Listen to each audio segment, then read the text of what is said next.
At some stage this month, the Prime Minister has to unpack his overnight bag and get down to the business of passing legislation.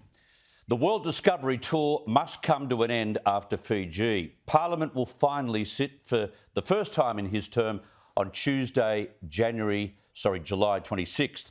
So in less than 2 weeks, the government has to deal with an intractable force. Their major roadblock is painted green. The most radical political party in the country is threatening to hold us all to ransom.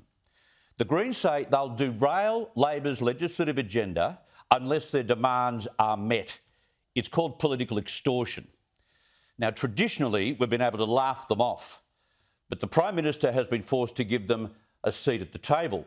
The Greens now hold the balance of power in the Senate with a record 12 members in the upper house.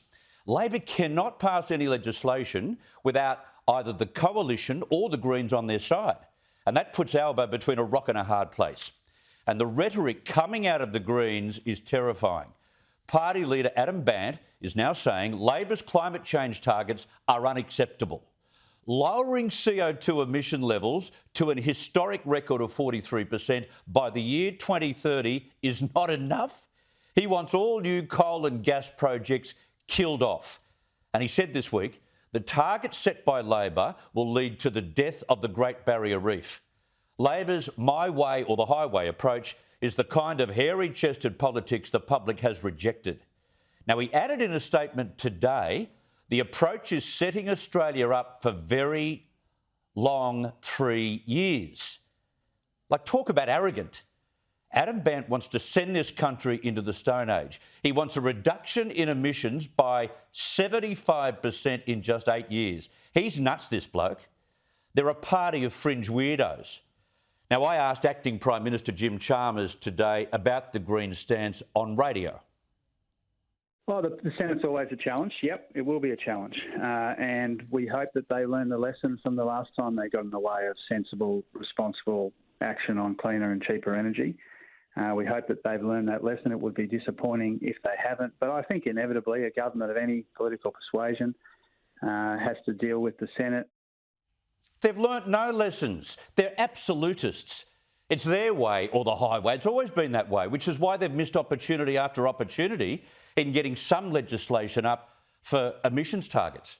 So we face the archaic scenario of little Adam standing in front of the government, hand up, blocking all legislation travelling through the Senate. Now, he's also demanding Labor scrap the AUKUS agreement.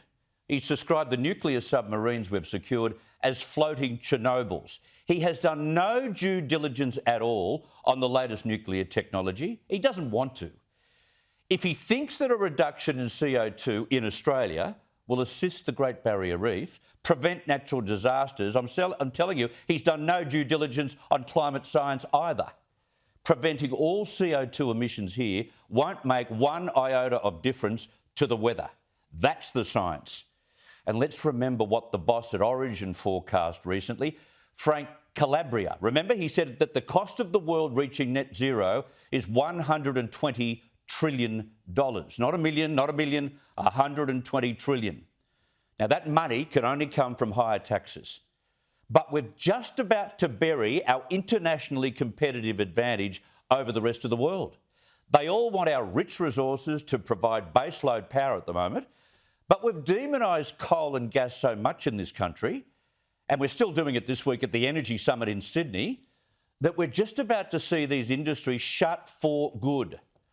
And a party with only 1.7 million first preference lower house votes are holding all the cards, are extorting government to take this path. And we should not believe that Australia can establish a solar panel or wind turbine manufacturing industry to offset all of these losses. China controls 95% of the global solar industry market. It's all based on very cheap manufacturing costs, including Chinese slave labour. And yet at this Energy Summit yesterday and today, Energy Minister Chris Bowen was talking about building it all here, establishing manufacturing again.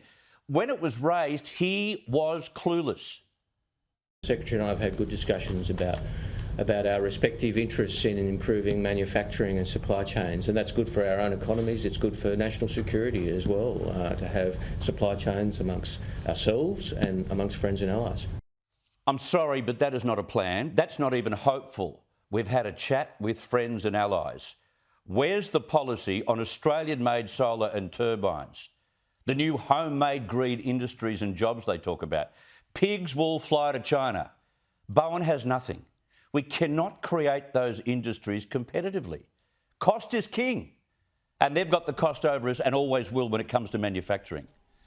Albo needs to get out of those Fijian pyjamas very quickly, get back home and take up this challenge. He promised during the campaign, you'll remember, there would be no deal with the Greens. He may not have any choice because they don't play nicely on the far left. And on climate change, they are radical evangelists who don't want to admit there are massive pitfalls, and the science says we cannot change the weather from Australia.